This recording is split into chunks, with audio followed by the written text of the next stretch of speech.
Hello, welcome to Conversation Matters. How can I help you? Oh, of course. May I see your prescription? Thank you. Let's see. A conversation about depression. Alright. I do have a certified conversationalist available right now. Sure. When you're ready, take your prescription and go right through that door. I've let him know that you're here, and he'll be ready for you.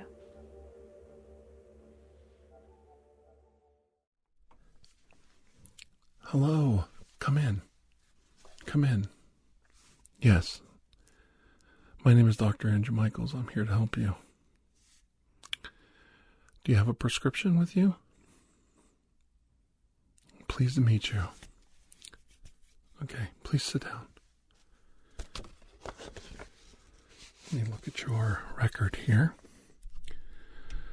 I see your doctor is very worried about you. He gave a very complete record for me to review. Okay. You've been under doctor's treatment for some time now. This is quite interesting.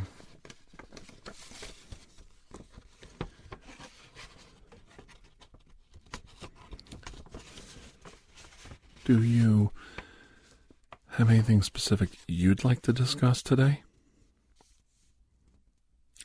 No, it's quite all right. You see, the problem that I notice with a lot of people who have depression is they feel like they're not being listened to. And I want you to have the opportunity to say what you want or voice your opinion.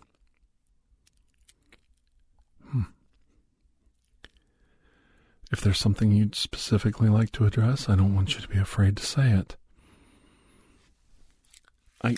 I really don't think a doctor can do any good unless he's helping. And I don't think we are charged to do no harm. And in this case, if you're afraid to talk about something or you're afraid to express how you feel about something, you're going to leave. I'm going to harm you by not helping you. Let's just keep it simple. So I want you to take just a moment. If you're not comfortable, we can try it again later in the conversation.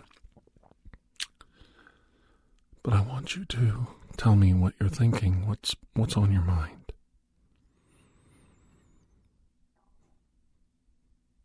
Okay. All right. Well, if you'll hand that right here, I've noticed a lot of my patients have the same exact problem you have. You see right here? These notes were from another patient. I say patient loosely because this isn't truly a medical situation. This is strictly a conversation to help you. Okay. All right, I understand that. I don't like to see you feeling that way about your own care. If you feel like you're not getting the care you need, then we need to do something about it. Now, what exactly that is, unfortunately, I don't know. Everyone is an individual. Now, this is the problem with depression. Everyone is an individual. The problems you're having and the way depression attacks you, debilitates you, weakens you, may not be the same way as others. There could be people who are workaholics, who walk around constantly depressed. Work is the only thing they can do to stave off the symptoms. Some people can't get out of bed from depression. It just cripples them. In my heart, I believe it's the same. It's depression, it's debilitating, it's ruining the person's life. But one person tries to fend it off by working so much he doesn't think about it, and the other person tries to sleep it away and just, be numb to it, be unconscious to it. What kind of person do you think you are? Those are just two examples. Okay. Really? And what do you do to combat your depression? Oh, okay, I understand. It's a little more complicated, but it's basically the same thing. You're using that stimulus, that great ups, and those down moments. You want to feel those down moments so that you can get back up again. You want to get another high on that good moment. Am I kind of correct? Okay. All right. I feel comfortable with this direction. Do you? Okay. All right. Well, it's how you're combating these issues that matters. It's not that you're going to suffer any less by changing your behavior. You'll probably suffer more. There's nothing wrong with doing things to get a positive rush. There's nothing wrong with doing things to try to get that good feeling in you. Why would that be bad, to do something good to give yourself a rush of adrenaline and give yourself a rush of good feeling? As long as it's helpful, it's not harmful to anyone, you're doing a good deed. Now the guilt issue that pulls you back down, is that what it is? Is it guilt that pulls you back down to this depression level? Is that what we're talking about? Guilt is a powerful weapon that our parents have literally built right into all of us. And it was built into them by their parents, but it is a learned behavior. You can unlearn it. You don't have to feel guilty every time you do something for yourself, every time you do a good deed for someone, every time you do something to benefit someone. You don't have to convince yourself that you did something wrong and make yourself feel guilty all over again. It's a vicious cycle. It comes back to basic things like good and evil. I'm good, and if I'm not being good, well, then I must be being evil. And if I'm evil, I'm bad, and if I'm bad, I'm feeling guilty because I had ulterior motives for that good deed. I only helped that old lady with her grocery bags because I wanted her to thank me. I wanted her to laud over that I helped. I refused a tip from her and walked away, and I feel so guilty because I only did it for my own self-satisfaction. What about just doing something for another human being? What about the fact that you took the time to do it when no one else would? So if you're this guilty, evil, self-centered, selfish person, what does that say about every single human being around you? At least you were the one who decided to take the time and help someone who really needed it. Would you agree with that? Or was there a line of people waiting to help this lady with her bags, and you just happened to get to the front of the line? No, you were the only person. Yes, I kind of thought so. I wonder how I knew that. Because that's the way it always is. You're helping this old lady with her bags, and somebody looked over and saw you and looked at you, and you saw what you wanted to see in those person's eyes. You saw, oh, look at him. He thinks he's so special. Maybe they were thinking you were a good person. Maybe they thought you were kind. Maybe they thought, wow, now there's a nice person.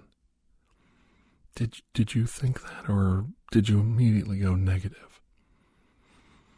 well, you're still assuming something. You're assuming that the person was disappointed with what they saw in you. I think our parents, and I'm blaming parents here, create a lot of these issues. Because we don't reward our children and tell them how wonderful it is that we even have a healthy child. How happy we are. We take it for granted. We want our kids not to be better than us. A lot of people do that. Now, I don't think I did. I want my children to be better than me. I want them to be happier than me. I want them to have a more full life than me. I worked very hard for my children to have a good life. The last thing I want is for them to have a depressed and miserable, lousy life. I want them to have a wonderful life. And I want you to have a wonderful life. And we barely know each other. And I am sincere. I really am. I know it's hard to believe that I wish for you a good life. But I want you to have a full life. Because the happier people are around me, the less turmoil there is, the less hatred there is, the less anger there is. People who feel disenfranchised, marginalized, people who feel put out by society for all the different reasons we can come up with. These people, at the end of the day, spread that feeling. And it just infiltrates each and every one of us, just like pouring water over a sponge. I swear. If the mood of the city is hopelessness, we all feel hopelessness. And this may not be the kind of conversation you want when you're coming somewhere looking for somebody to talk to you about depression. But if you're around a bunch of people who are depressed all the time, and people who are always putting you down, and people who are always talking down to you, they don't compliment you, they don't lift you up, you're never going to improve. You have got to make the changes. If they won't help you, you have to force the changes. You have to tell someone, hey, that's enough with being negative to me. I am a good person, and I do good things. And I have good thoughts. You know what depresses me? What depresses me the most is that you are not supportive of me. That you're not helping build me up. I have complimented you over and over again, and you tear down every compliment I give you with a backhanded comment. These are all just examples. Now, if they apply to you in your real life, take them and think about it. If they don't, ignore them. Just think about what I'm saying.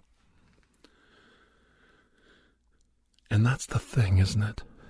We feel left out. We're at the party and we're sitting by ourselves. We're depressed. We're lonely. We are alone in a room full of people. And if you think, I don't understand that, I do. I totally understand what it's like to be alone in a room full of people, not a friend in sight. Everybody wishing that you really weren't there, wishing you would just go away so they didn't even have to look at you. I've been there. And for less of a sin than just having the wrong opinion compared to everyone else, just by carrying the unpopular opinion. A man told me once, he was pretty wise, I agreed with him, but I didn't realize how devastatingly true this is. He said there is a price to be paid for being outspoken. And I'd heard that many times in my life, and whether I'm too dumb or too naive not to understand the ramifications of that statement, I've always ignored it. I've always ignored it. Lived my life by my own set of morality and standards. Reading books, trying to find out what's good and what's bad in the world. And realizing that most of the stuff they ram down our throats is just to control and manipulate us, just to get us to stay in one place, just to get us to sit on a couch, stare at a boob tube, sit in a corner. I used to go visit people and their kids would stand there like statues. It was really weird. These people were always so proud of how their kids were just standing there, not moving. Look at my kids. My kids are, look how good they are. Look how well behaved they are. Ooh, if they step out of line, look at them standing there. Couldn't be more proud of them standing there. Yeah, mortally terrified. Mortally terrified to move an inch or they're going to get punished. Mortally terrified to make a joke, stand out from the crowd, laugh, be a nonconformist, say something silly. I'll give my parents credit. They pretty much just let us run loose.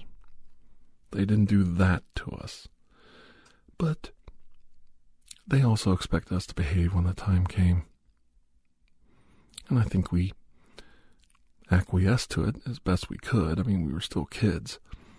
But even my parents, even us as children would say, "Ooh, what's wrong with them?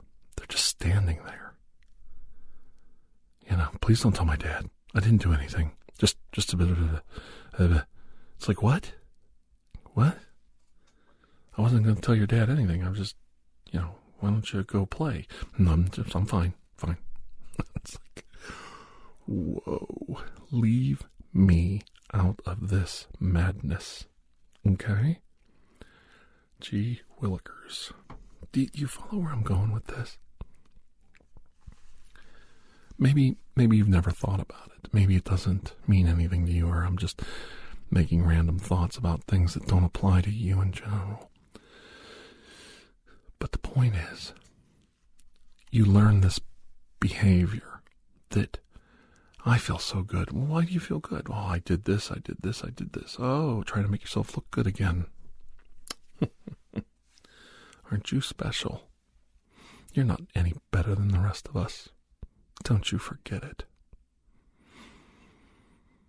If anybody's ever talked to you like that, that is the most evil thing someone could say to you. They tore you down.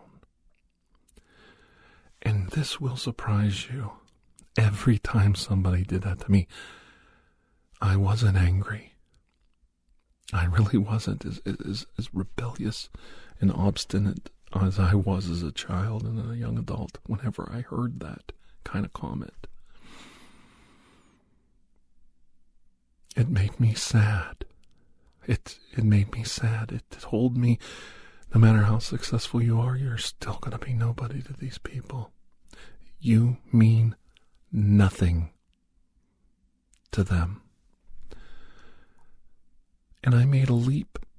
I made a leap of logic and of faith. Now, I want you to go with me on this.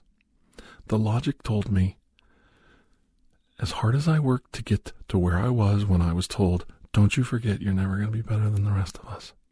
You're never going to be better than me or you or this guy over here. When I was told that, the wave of depression that swept over me was palpable. You could taste it in my mouth. It was so strong. But I logically realized I'm never going to be anything to this person. That was the logic.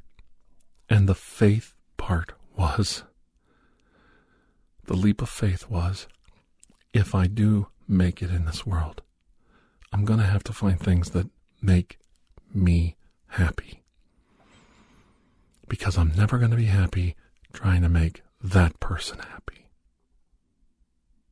And I started very slowly, as poor as I was very poor back then, to live my life that way, live my life accordingly. And I did things in my life that made me happy, that made me fulfilled, that brought joy to me. I gave time to people that I cared about, that I found to be genuine and kind and sweet, men and women. I made many friends that were both men and women, and I found out that I could enjoy people's company if they were different, if they were strange. It was all right. People are different. I also found out that people who are marginalized, people who are put down like me, people who get depressed, they could use a friend. They could use a friendly voice. And I found that listening helps more than you'll know. When you hear that wrong statement coming from somebody, that self-doubt, that breakdown of the person saying, well, that's what I deserve. I deserve this, or this is what I get for what I did. I try to break that cycle. Because maybe no one's ever taken the time to tell you, why can't you have a good life? What makes you so unworthy of a good life? Oh, you did this, you did that, you did this. Okay, I've done 10 times that. Because at an earlier age, I decided I don't care what other people think anymore. I'm going to live my life. I'm going to do things in my life that bring joy to me. I'm not harming anyone. I'm not hurting anyone. I'm not ruining anyone's life.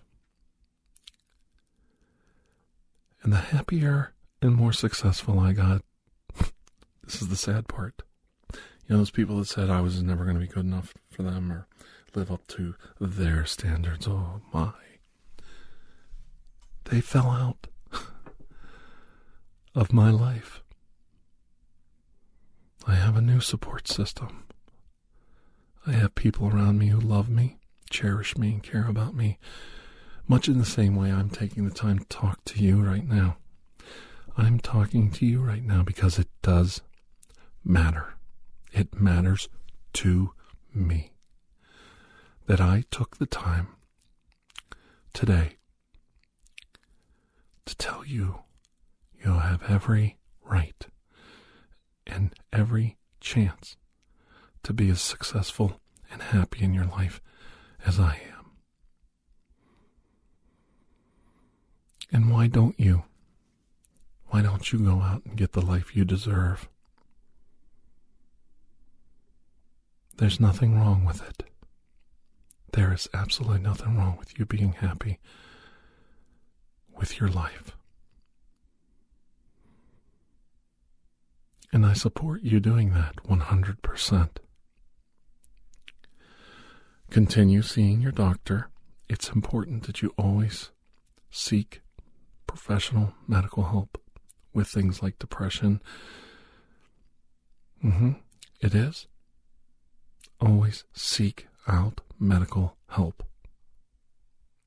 But in the meantime, in the time when you're away from your medical help and you're on your own, find people who are supportive of you. Find people who want to lift you up. And find people who care about you. They don't have to call you every day and talk to you for an hour, but they care, and you know who they are. You know the people who tear you down. You know the people who have no use for you. Give them less time of your life. Let them know that the score is settled. You got it. I figured it out. I got it. And I'm moving on with my life. And you can do it, and watch the reaction to people when you start standing up for yourself. And don't stop standing up for yourself. Because the minute you stand up for yourself, you're showing independence. You're showing guts and courage and pride. And all these things they want to break down in you.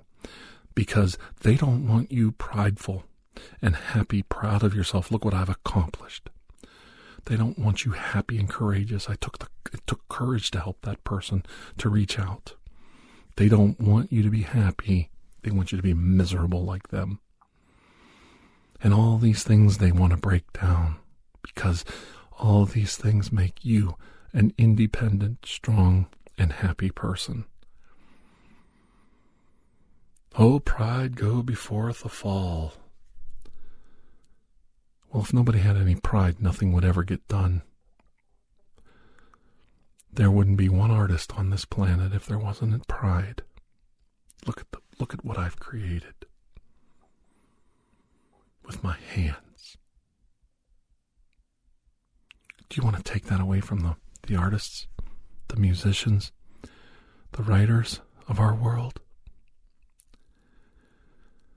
Pride is something you need. And you need love and hope and courage. And I hope you find them in your life.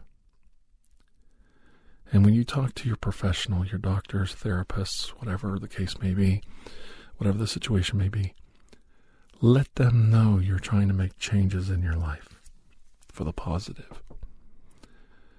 Try to keep a record of these positive changes and develop them. Push the boundaries. Catalog your successes.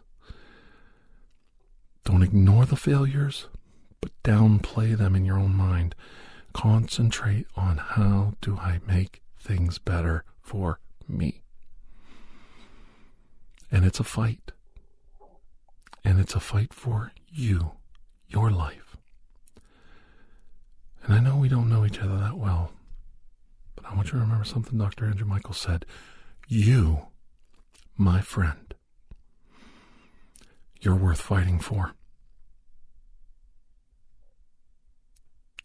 You got that? Okay. Our time's about up. Now, if you'd like to do this again, I can do another session on depression very soon. So please let me know if you'd like more conversation on this, and if you'd like me to touch on specifics of depression. And always take the time to do all your doctor and therapist visits, and always consult with a professional, especially when you feel like things are slipping. It's very important, especially during the holiday season. I want to see all of you get through the holiday season with me, and I promise if you do, I will have many, many, many more conversations of your choice, of your request. I won't let you down. I care about you. You, my friend, are worth fighting for. And until I see you again, please, I really do hope you have a most blessed day. Bye-bye.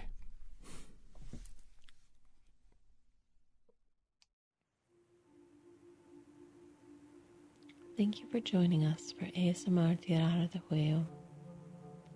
Remember to stay tuned for the next episode, coming soon.